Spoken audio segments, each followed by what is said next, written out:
अस्सलाम वालेकुम students.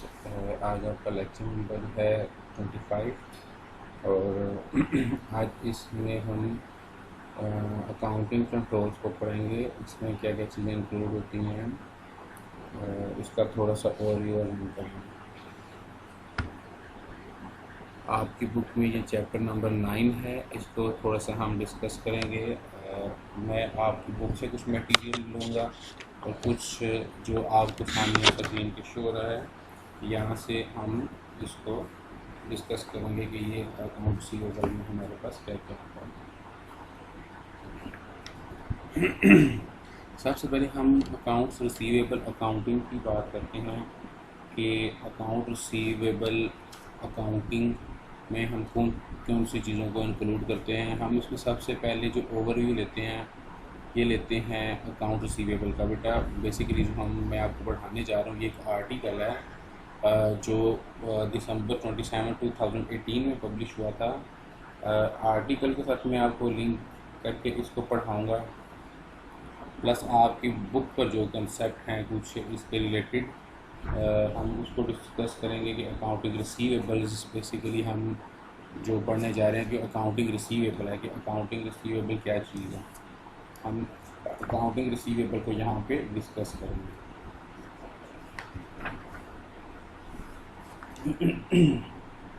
Basic इसका चार्ट बता दूँ आपको, जो हम यहाँ पे आज ओवरव्यू करने जा रहे हैं। अकाउंटिंग फॉर रिसीवेबल्स में हमारे पास टॉपिक है, इसमें हमारे पास तीन किस्म की डायमेंशंस निकलती हैं। पहली डायमेंशन को हम अपने रिकॉग्नाइज अकाउंट कहते हैं, फिर रिकॉग्नाइज अकाउंट रिसीवेबल्स कहते हैं।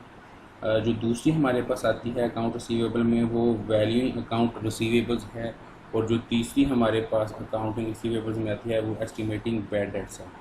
ये याद रखना है कि मैंने आपको तीन कैटेगरीज बताई हैं कि तीन हमारे बेसिक पॉइंट्स निकल रहे हैं अकाउंटिंग फॉर रिसीवेबल्स में। पहला जो पॉइंट है वो अकाउंट रिसीवेबल निकल रहा है। अकाउंट रिसीवेबल में फर्दर जो पॉइंट्स निकल रहे हैं वो मैंने आपको बताया, रिकॉग्नाइजिंग अकाउंट रिसीवेबल, दूसरा वैल्यूइंग अकाउंट रिसीवेबल, तीसरा एस्टिमेटिंग बैड डेट्स है। इसी तरह जो अकाउंटिंग रिसीवेबल का दूसरी डायमेंशन है, जो दूसरा इसका पार्ट है, उसमें से हमारे पास जो दूसरी ब्रांच निकल रही है वो नोट्स रिसीवेबल है। मैं आपको शुरू से बता देता हूँ, accounting for receivables main branch है। इसमें हमारे पास अकाउंट्स रिसीवेबल पहली ब्रांच आ गई, दूसरी नोट्स रिसीवेबल आ गई, तीसरी डिस्पोजल ऑफ रिसीवेबल। तीन ब्रांचेज ये हमारे पास अकाउंटिंग फॉर रिसीवेबल्स की थी। अकाउंटिंग फॉर रिसीवेबल्स की तीन ब्रांचें निकली हैं, account receivable, notes receivable and disposal of receivable. Accounts receivable की फर्दर जो पहली ब्रांच है उसकी फर्दर टाइप्स हैं recognising account receivable, valuing account receivable और थर्ड एस्टिमेटिंग बैड डेट्स। इसी तरह जो हमारे पास दूसरी ब्रांच है अकाउंटिंग फॉर रिसीवेबल की वो है नोट रिसीवेबल। नोट रिसीवेबल में सबसे पहले हमारे पास कंप्यूटिंग मैच्योरिटी एंड इंटरेस्ट, और सेकंड जो ब्रांच है उसका जो सेकंड पार्ट निकल रहा है वो रिकॉग्नाइजिंग नोट्स रिसीवेबल, और इसी तरह थर्ड पार्ट है वैल्यूइंग एंड सेटलिंग नोट्स। दोबारा बता दूं, ये नोट्स रिसीवेबल की आगे फर्दर पॉइंट्स निकल रहे हैं। पहला है कंप्यूटिंग मैच्योरिटी एंड इंटरेस्ट, दूसरा रिकॉग्नाइजिंग नोट्स रिसीवेबल्स, तीसरा है valuing and setting notes. Third जो हमारे पास अकाउंटिंग फॉर रिसीवेबल की ब्रांच थी डिस्पोजल ऑफ रिसीवेबल्स थी। डिस्पोजल ऑफ रिसीवेबल्स में हमारे पास दो ब्रांचेज निकल रही हैं, selling receivables and pledging receivables. ये दो ब्रांचेज हमारे पास डिस्पोजल ऑफ रिसीवेबल्स में निकली हैं। बेसिकली आज हम इस सब को ही डिस्कस करेंगे। ये जो मैंने आपके सामने एक चार्ट सा पेश किया है, या ये आप कह लें कि अकाउंटिंग रिसीवेबल की जो मैंने तीन ब्रांचेज आपको दी हैं, हम इन तीन ब्रांचेज को भी एक्सप्लेनेशन देंगे और अकाउंट रिसीवेबल के रिलेटेड कुछ एंट्रीज पास करेंगे, और अकाउंट रिसीवेबल्स और जो नोट्स रिसीवेबल के कुछ जो हमारे पास प्रॉब्लम के सॉल्यूशंस हैं हम उसको सॉल्व करेंगे।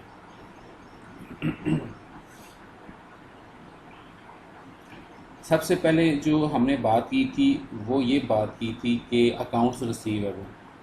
अकाउंट रिसीवेबल होते क्या हैं आप सबको बहुत अच्छे से पता है, हम पहले इसको बहुत डिटेल से पढ़ चुके हैं अकाउंट रिसीवेबल को कि अकाउंट रिसीवेबल्स क्या होता है। ये आपकी स्क्रीन के ऊपर भी थोड़ा आपको नज़र आ रहा होगा, ओवरव्यू ऑफ अकाउंट रिसीवेबल। हम अकाउंट रिसीवेबल का ओवरव्यू कर लेते हैं थोड़ा सा कि अकाउंट रिसीवेबल होता क्या है। अब ये याद रखिएगा कि ये जो हम पढ़ने जा रहे हैं ये अकाउंटिंग फॉर रिसीवेबल्स की पहली ब्रांच है अकाउंट रिसीवेबल, और उसमें पहला पॉइंट है रिकग्नाइजिंग अकाउंट रिसीवेबल। हम उसको पढ़ने के लिए भी जा रहे हैं। When goods or services are sold to a customer and the customer is allowed to pay at the later date।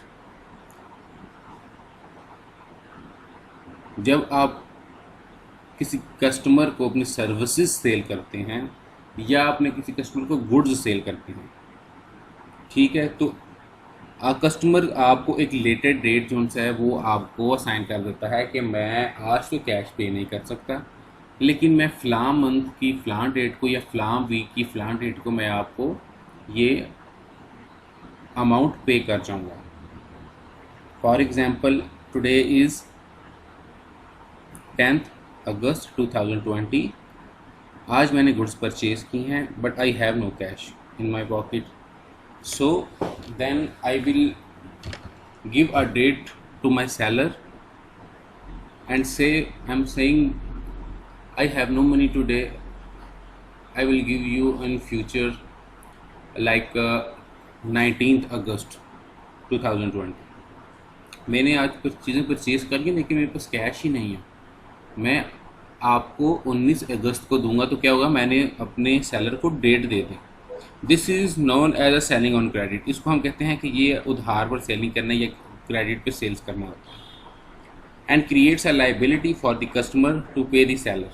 और कस्टमर के लिए लाइबिलिटी क्रिएट की जाती है कि वो अपने सेलर को पे करेगा। ठीक है, कस्टमर के लिए तो लाइबिलिटी होगी ना, कस्टमर ने इन फ्यूचर में अपने जो उसका सप्लायर है या जिससे वो गुड्स परचेज कर रहा है वो उसको इन फ्यूचर में पे करेगा। This creates an asset of the seller which is called account receivable. अब यहाँ पे देखें कि जो कस्टमर था उसके लिए तो ये लाइबिलिटी हो गई, उसके लिए तो ये अकाउंट्स पेएबल हो गया, लेकिन जो बेचने वाला है, जो सेलर है, उसके लिए अकाउंट रिसीवेबल होगा, उसका ये एसेट कहलाएगा। जो भी इंसान उधार प्रोडक्ट्स बेच रहा है इन फ्यूचर उसको कैश मिलेगी, इसलिए ये अकाउंट रिसीवेबल उसका एसेट कहलाएगा। तो ये अकाउंट रिसीवेबल में हम इसको रिकॉर्ड करेंगे और ये उसके लिए अकाउंट रिसीवेबल होगा।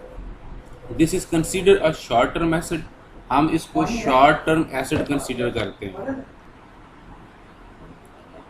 It's consider short term asset. ये शॉर्ट टर्म एसेट कंसीडर होता है क्योंकि ये लेस दैन 1 ईयर के लिए होता है और एक साल के अंदर अंदर आपने पे करना होता है। जो भी कस्टमर है उसने 1 साल के अंदर पे करना होता है और जो सेलर है उसने 1 साल के अंदर ये अमाउंट रिसीव करनी होती है।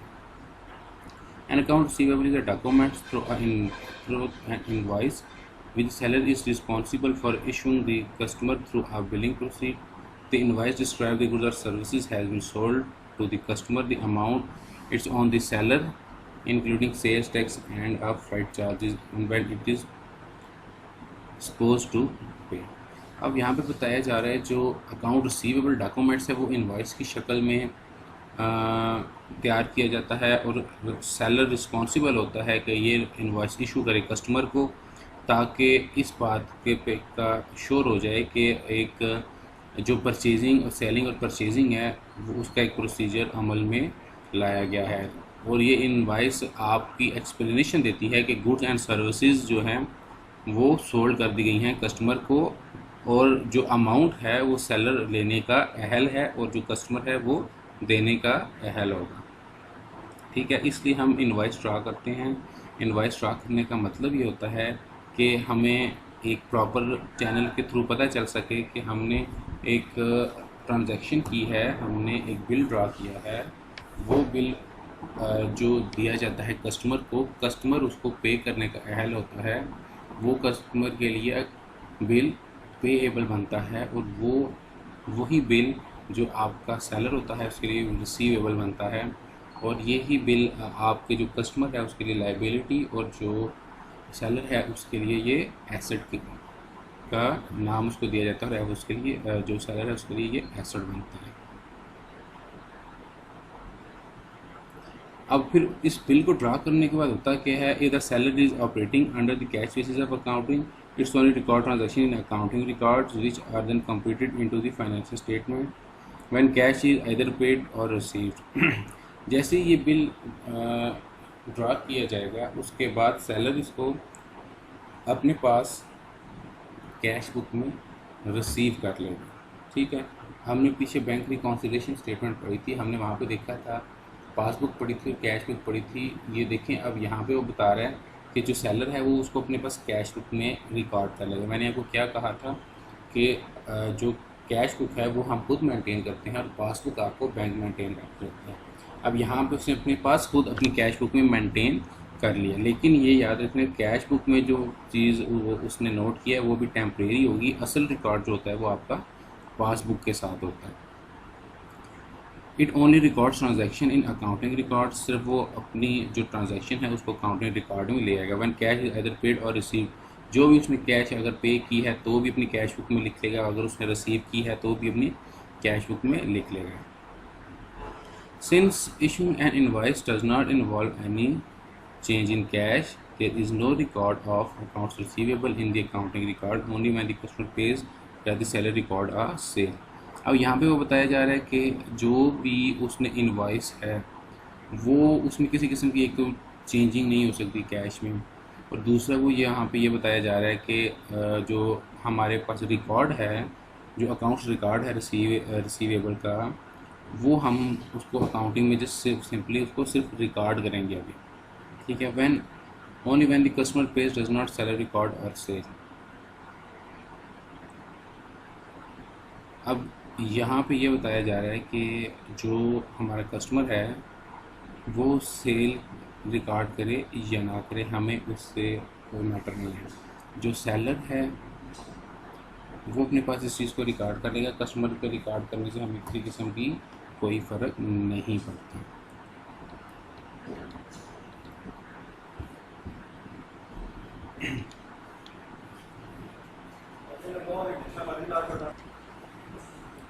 जब हम बात करते हैं सेल्स ऑन क्रेडिट की, तो then we can say that credit sales are recorded by increasing debiting account receivable. ये जो हमारा अकाउंट रिसीवेबल है इस डेबिट साइड पे आता है, इट्स मीन कि ये आपका एसेट है, एसेट इंक्रीज होता है तो डेबिट साइड पे आता है। तो हम यूँ कह सकते हैं कि जो हमारी सेल्स हैं वो हमारी जो अकाउंट रिसीवेबल हैं वो उसको इंक्रीज़ कर देते हैं। A company must also maintain a separate account for each customer that tracks how much that customer purchases and already paid and still owes.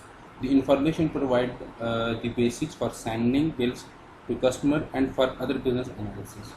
To maintain this information, companies that extend credit directly to their customers keep a separate account receivable each of them.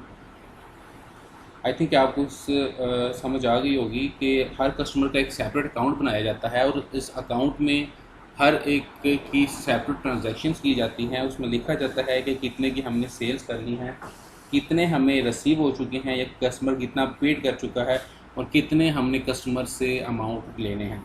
जब भी हम कोई credit में से transaction करते हैं तो हम ये ट्रांजैक्शन करते हैं कि अकाउंट रिसीवेबल डेबिट और सेल क्रेडिट हो गया। जो हमारे अकाउंट रिसीवेबल होता है, अकाउंट रिसीवेबल का मतलब ये होता है कि जो हमारा कस्टमर है वो इन फ्यूचर हमें पे करेगा, और सेल क्रेडिट से मुराद ये होता है कि जो गुड्स हमारे पास आ रही होती हैं वो सारी हम सेल कर चुके होते हैं, वो हमारे पास से चली गई होती हैं। और इसी तरह जब कोई कस्टमर कैश हमें वापस रिटर्न कर देता है या कोई कस्टमर जब हमें कैश पे कर देता है तो हम उसमें ये ट्रांजैक्शन पास करते हैं कि जो हमारी सेल है वो डेबिट है और अकाउंट रिसीवेबल क्रेडिट हो गया।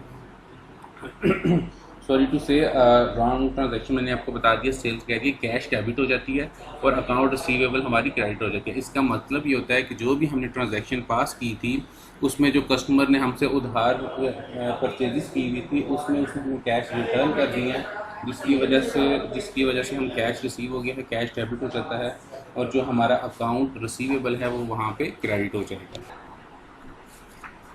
Recording sale service on credits का मैंने आपको बता दिया, एक बार दोबारा देख लें, मैं इसको थोड़ी सी डिटेल में दोबारा बता देता हूँ आपको ताकि आपको मेमोराइज हो जाए अच्छी तरह से। When services are sold to customer, the seller normally creates an invoice in the accounting software. जैसे कि मैंने आपको पहले बताया, जैसे ही कोई चीज़ सेल की जाती है कस्टमर को, तो उसके लिए एक इनवाइस तैयार की जाती है, चाहे वो कंप्यूटराइज हो चाहे वो मैनुअल हैंड रिटन हो, लेकिन वो एक इनवाइस तैयार करके कस्टमर को दी जाती है, which automatically creates an entry to credit the sales account and the debits the account receivables account. अगर तो आप कंप्यूटर अकाउंटिंग सॉफ्टवेयर के थ्रू बना रहे हैं तो वो खुद ही आपको एक एंट्री पास करके दे देती है, जिसमें वो डेबिट और क्रेडिट कर देती है कस्टमर्स को, या उनके जो बिल्स होते हैं उनको कर देती है।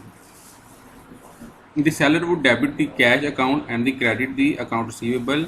For example ABC international bill. अच्छा, ये आपको उसने एग्जांपल दे दिया है कि अगर बिल कोई ड्रा हुआ है, इट्स मीन कि किसी कस्टमर ने ABC ने अगर कोई चीज़ परचेज़ की है और नॉन क्रेडिट परचेज़ किया है, तो अकाउंट रिसीवेबल डेबिट हो जाएगा और सेल्स क्रेडिट हो जाएंगे।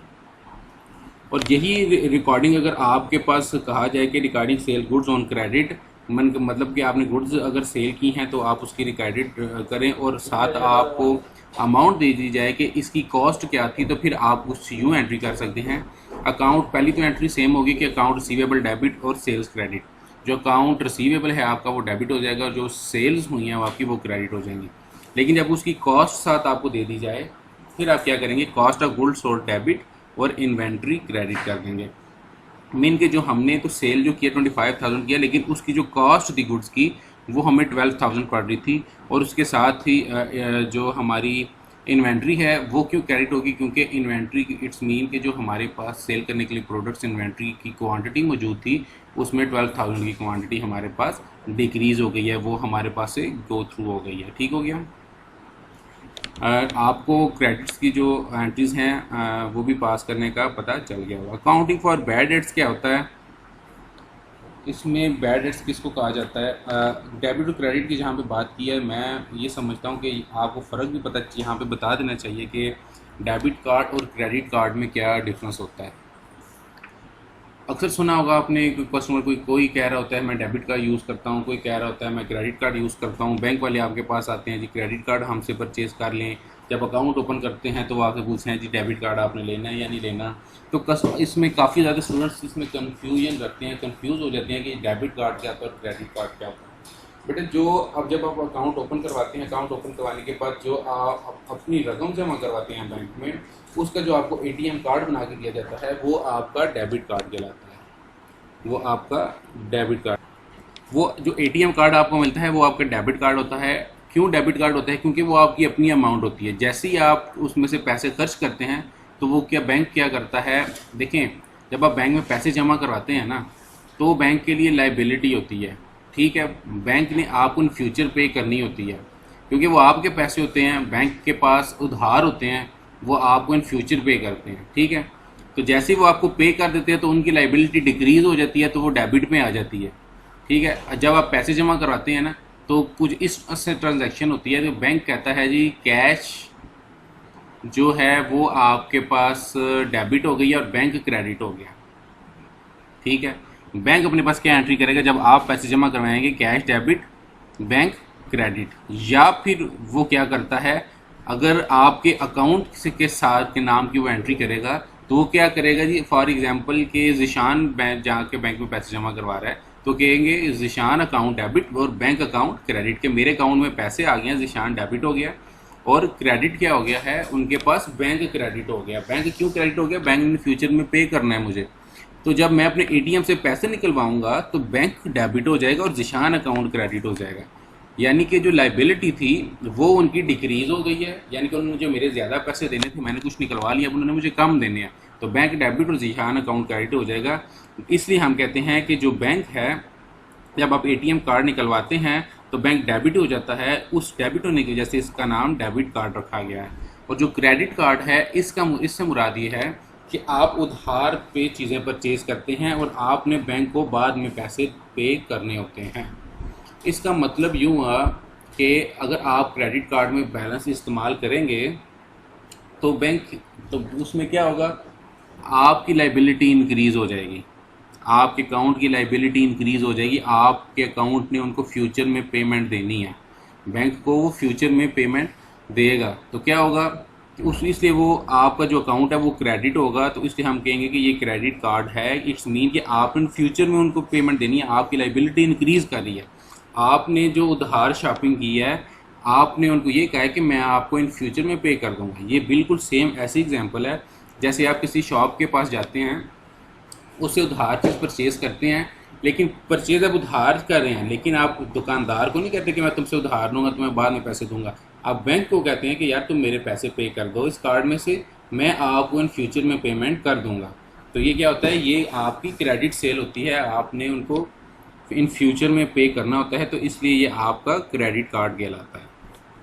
दोनों में फ़र्क पता चल गया, डेबिट कार्ड क्या होता है और क्रेडिट कार्ड क्या होता है। इंशाल्लाह काउंटिंग फॉर बैड डेट्स जो से हम वो अपने 26 लेक्चर में इसको एक्सप्लेन करेंगे।